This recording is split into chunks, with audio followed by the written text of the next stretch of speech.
Sejam bem-vindos a mais uma edição do nosso Fórum da Juventude, nos estúdios da RFM e também para a rádio. Muito obrigada por nos estar a acompanhar em mais uma edição. Obrigada também aos meus convidados, que como habitualmente se juntam a nós para mais uns tempos de debate. O tema de hoje é a igualdade de género, a mulher e o mercado de trabalho, a mulher e as profissões, o mercado de trabalho, portanto, e também ainda a mulher e a vida familiar. Serão algumas das questões, alguns dos temas que iremos abordar ao longo dos próximos minutos. Bom dia, Domingos. A grande questão que se poderá aqui colocar é se, estando nós no século XXI como estamos, falar de igualdade de género faz ainda sentido? É realmente preciso falarmos sobre isto? Bom dia. Bom dia. Eu iniciei a minha intervenção com umas pequenas notas. Primeiro, desejar aos meus colegas de debate e a todos aqueles que nos ouvem um ano 2015 repleto de saúde e felicidade. Em segundo, dizer que recordo com regozijo os debates tidos em 2014 e agradecer-vos pelos contributos que aqui deixaram, dando-me a possibilidade de aumentar os meus conhecimentos nas matérias aqui trazidas a debate. Depois, felicitar a RFM pela preocupação que tem demonstrado e espero que continue a demonstrar, a informar uma opinião pública que se pretende ser esclarecida e racional politicamente. E dizer que foi um prazer e é um prazer ter a Andréia como moderadora e desejar-lhe felicidades e sucessos profissionais para o ano de 2015.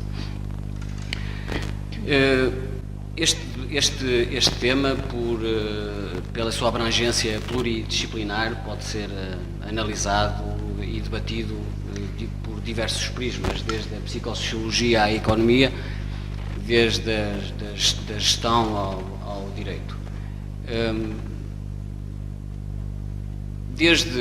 Podemos dizer que, como enquadramento geral, que desde os meados da década de 70, no período pós-revolucionário, a sociedade portuguesa vem evidenciando recomposições sociais muito significativas, em grande medida provocadas pela entrada da mulher no mercado de trabalho.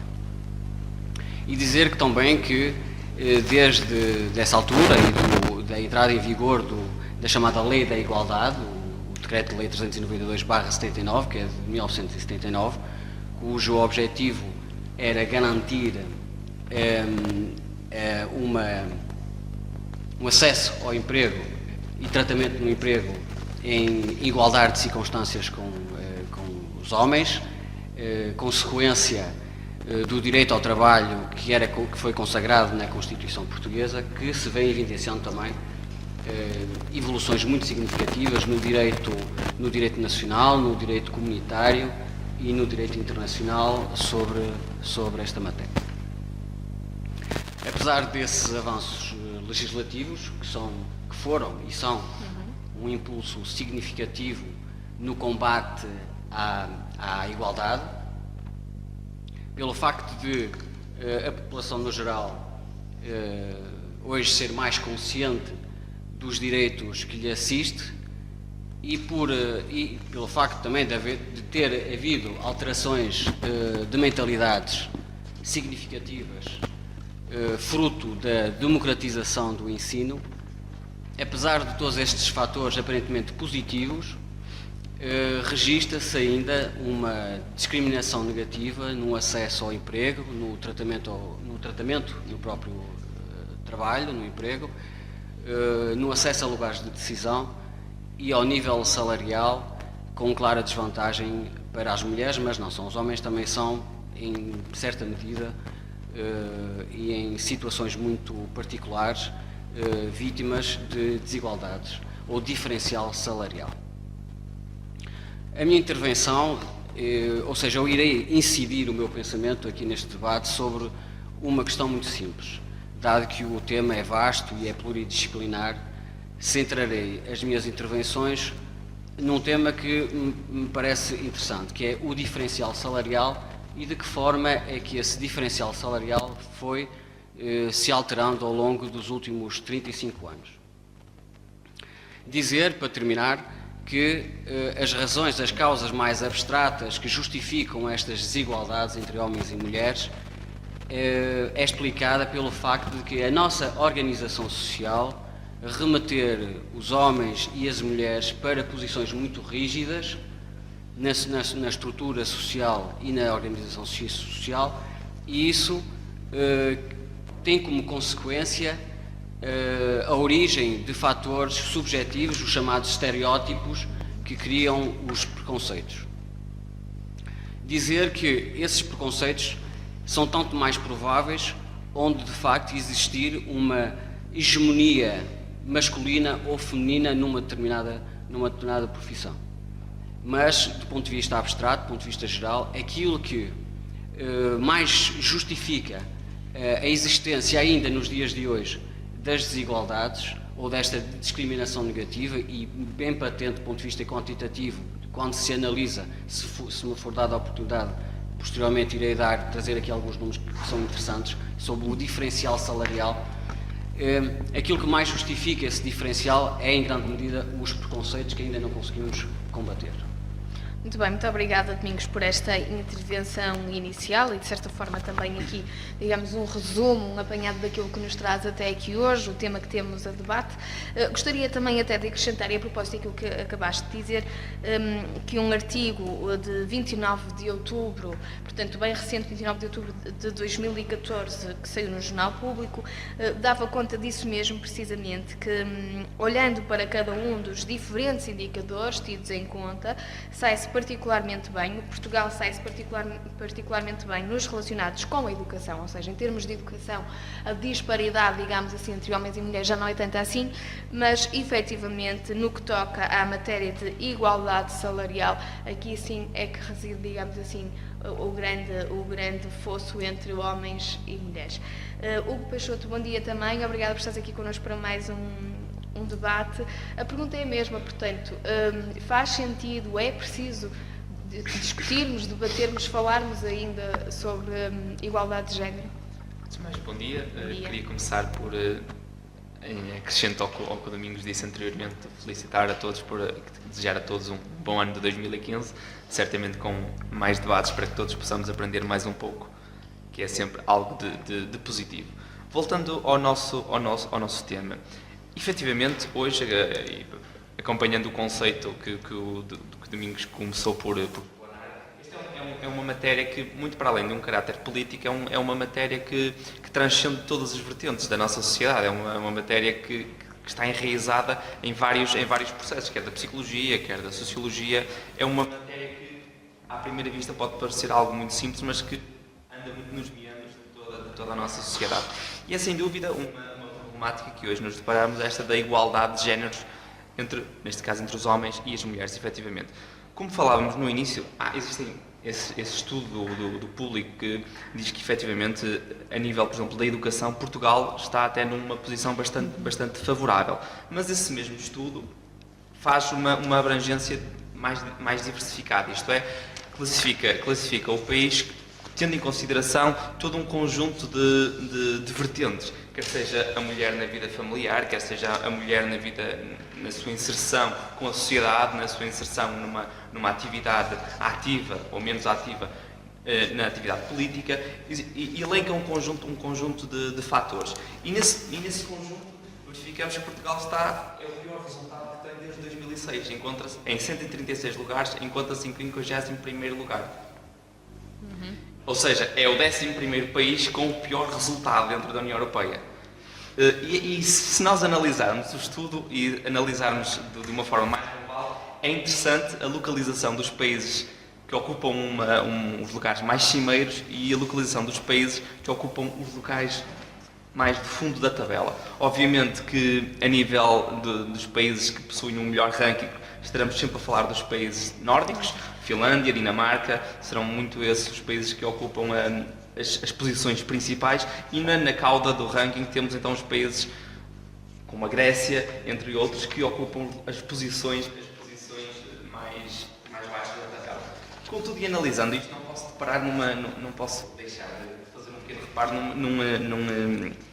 num campo que é na posição que a mulher tem, na participação que a mulher tem na vida política, na ação política. E se repararmos, em todos as vertentes que o estudo analisa, é onde Portugal consegue ter o melhor resultado. É na participação da mulher na ação política, nesta representatividade da sociedade.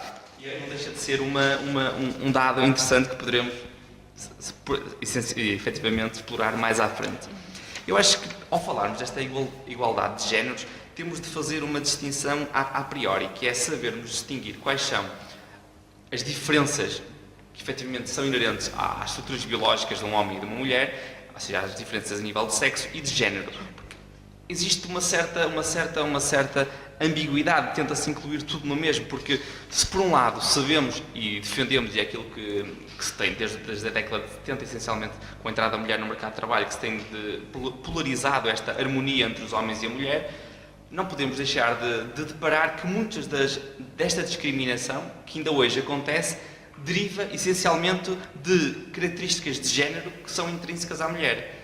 Obviamente que estamos a falar por exemplo, de um conceito de igualdade no trabalho, mas ao falarmos desse conceito de igualdade no trabalho, temos de ter presente que existe uma dificuldade, uma diferença de género tão característica como, por exemplo, a licença de maternidade, que obrigatoriamente tem de ser diferente de uma mulher para um homem. Ou seja, há todo um conjunto de características que não podem ser, características destas de género, que não podem ser descontextualizadas do sexo, neste caso que estamos a falar. E daí, peço desculpa por interromper, mas e daí é que eu perguntava ou colocava a questão se faz sentido abordarmos este assunto, porque é inevitável, não é? O homem e a mulher são naturalmente, são fisiologicamente diferentes, têm predisposições genéticas completamente diferentes e, portanto, em termos de trabalho, por exemplo, a mulher e o homem nunca se poderão, julgo eu, vir a equiparar. Em termos salariais, sim, mas há outras questões que são incontornáveis, não é? Daí achar que é um tema... Domingos. De facto, esta questão de... Existe... O homem e a mulher são seres diferentes, com características diferentes naturalmente. Mas as desigualdades, quando se faz um estudo de desigualdade, nomeadamente no diferencial salarial, o que se tenta... A desigualdade existe quando é qualquer coisa que não é explicada por esses fatores.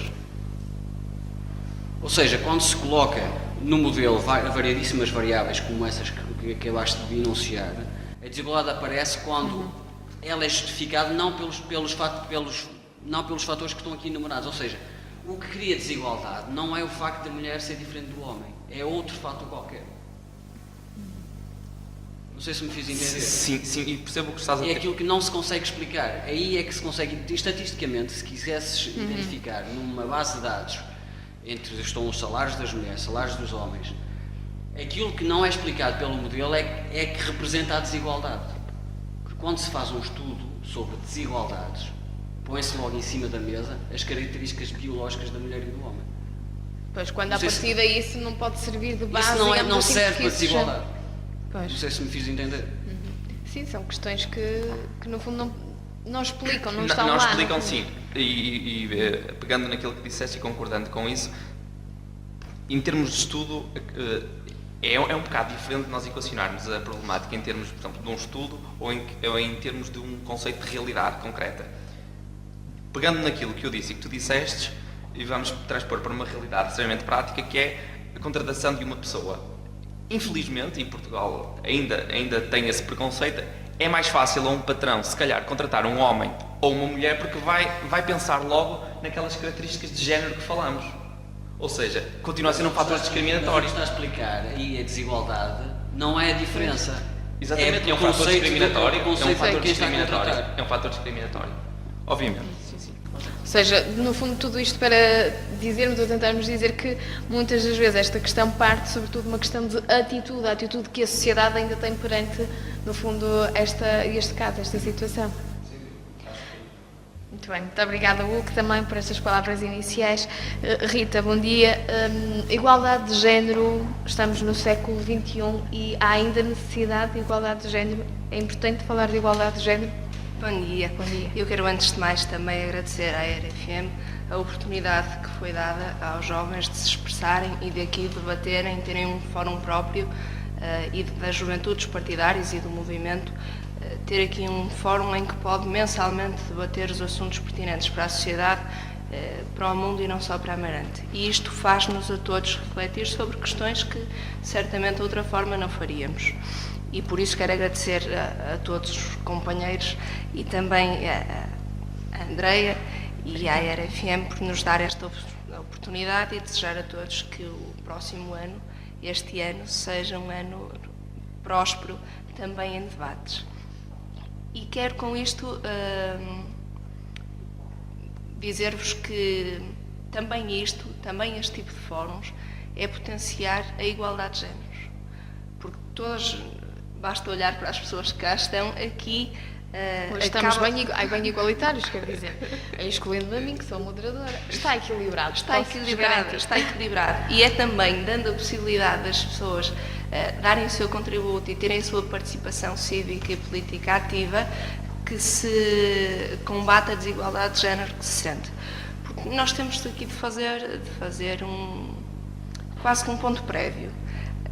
Porque quando falamos de igualdade de género ou desigualdade de género, nós temos daqui de diferenciar o que é o sexo feminino e masculino e o que é o género feminino ou masculino, porque quando falamos em sexo falamos em diferenças biológicas, enquanto que em género, e é isto que nós temos de debater cá, falamos em atributos sociais, em papéis e responsabilidades que a sociedade atribui às pessoas e que variam ao longo dos tempos e dependendo dos locais onde as pessoas estão inseridas, e é isto que potencia a diferenciação e potencia a discriminação. Nossa Constituição diz no artigo 13 que todos os cidadãos têm direito à mesma dignidade e são iguais perante a lei. Igualdade de género é isto, é nós darmos uma igual visibilidade, poder e responsabilidade tanto às mulheres como aos homens, potenciando a sua inserção na sociedade e fazendo com que tanto na vida política como pública como privada eles tenham a mesma facilidade de acesso tanto a trabalho como a qualquer tipo de responsabilidade e lhes sejam dadas as oportunidades, tanto às mulheres como aos homens, e às mulheres porque tendencialmente são pessoas que se inseriram, historicamente, inseriram-se no mercado de trabalho mais tarde, porque lhes era relegado um papel secundário, um papel quase que submisso ao marido e de cuidarem de casa e da família, e acabam por ter de se adaptar a toda esta alteração social, que é uma alteração que historicamente é interessante de se fazer, até porque parte muito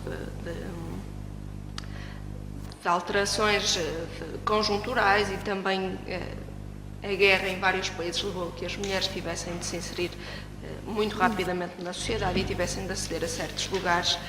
E é isto que nos deve fazer pensar e fazer refletir sobre que oportunidades é que temos de dar a ambos os géneros.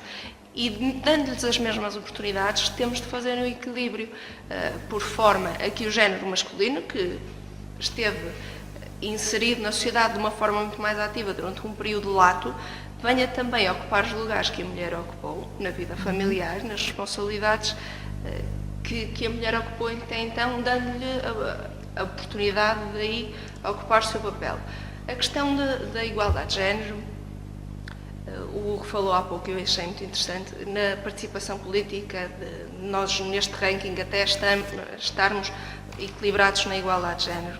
E isso nós temos de fazer aqui necessariamente referência à lei da paridade, que obrigou a que para a Assembleia da República, para as autarquias locais e nas eleições ao Parlamento Europeu, 1 em cada 3 candidatos, 33%, fossem do sexo feminino. Mas ainda assim, reparem, 33%, lá está, nós estamos a falar de 50-50, não é? E o grave? 33%, mas na realidade são 23%, que o professor demonstra. A participação média na União Europeia é de 23%. Na União Europeia, sim, e eu contrariando, falo de Portugal, sim, estou a dizer que, por exemplo, nos países nórdicos, a média de participação ativa ronda aos 45-50% e cá temos 20 e poucos %. Porque há uma necessidade desta mudança de paradigma e de uma mudança de mentalidades. Eu, pessoalmente, e esta é a minha opinião pessoal, que pouco ou nada enriquece o debate, não sou favorável à lei da paridade, porque eu acho que tanto essa como a lei da limitação de mandatos não devia haver a necessidade de impormos este tipo de regras às pessoas. Se as mentalidades das pessoas estivessem adaptadas, a proporcionar à mulher e ao homem iguais condições Até no porque acesso. podem ser proporcionadas essas condições e por isso simplesmente a mulher pode não querer, não é? Pode não querer. E é isso que cria aqui algumas areias na engrenagem que muitas vezes têm de ser ultrapassadas. Agora, é ainda urgente falarmos nestes temas, porque notamos que mesmo há as diferenças salariais que o Domingos falava há pouco, há dificuldades em acesso a cargos de chefias, as mulheres muitas vezes sentem-se sobrecarregadas e não conseguem dedicar o tempo à carreira como os homens dedicam, porque têm as responsabilidades que socialmente lhes são impostas e culturalmente lhes são impostas, porque isto é mesmo assim, de tomarem conta dos filhos, tomarem conta da lida de casa, e é tudo isto que nós temos de debater, é como é que conseguimos inculcar a mentalidade e a ideia nas pessoas que todos conseguem, todos nascem iguais, homem e mulher, e todos conseguem aceder aos mesmos lugares e ter o mesmo tipo de responsabilidades, e aí fazermos aqui um equilíbrio, só potenciando todos, porque se nós desperdiçarmos o potencial do género feminino e a sua intervenção na sociedade e no mundo laboral, estamos aqui a limitar a evolução do mundo, porque há uma percentagem enorme da população que não vai conseguir potenciar esse desenvolvimento. Há uma questão que eu gostaria de vos colocar e também no sentido de avançarmos no debate, e se quiseres também até ainda intervir nesse sentido, que é a seguinte: para falarmos de igualdade de género, pressupõe que realmente tenha que ser tudo exatamente igual entre a mulher e o homem.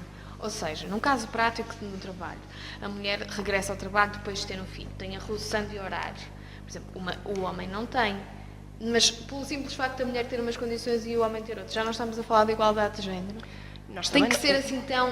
Não, igualdade é diferente de igualitarismo. Nós temos o princípio da igualdade é mesmo esse. É tratar igual o que é igual, diferente o que é diferente. Eu acho que é um bocado aquilo que eu comecei por dizer, que é as diferenças de género. Há de haver uma discriminação positiva, porque são coisas que são inerentes à mulher, não é? Mas o que eu quero perguntar há determinadas desigualdades que têm que continuar a existir, é isso que eu quero... Sim, mas são desigualdades que não se conseguem evitar, não é? É preciso haver uma compensação nessas diferenças que não são tão grandes assim, mas nas diferenças biológicas nós temos de fazer aqui uma ponderação. Eu queria também acrescentar aqui um dado que há pouco me passou. Portugal ficou em 39º lugar no ranking do Fórum Económico Mundial. Exatamente. Subiu em 142 países. No ano passado estava no lugar 51. Portanto, estamos a falar aqui de 11 lugares. Temos aqui uma subida acentuada, mesmo numa conjuntura que todos percebemos que não é mais fácil, e por isso é positivo esta subida. Num ano particularmente difícil, nós devemos também realçar isso, realçar o esforço que está a ser feito. Muito bem.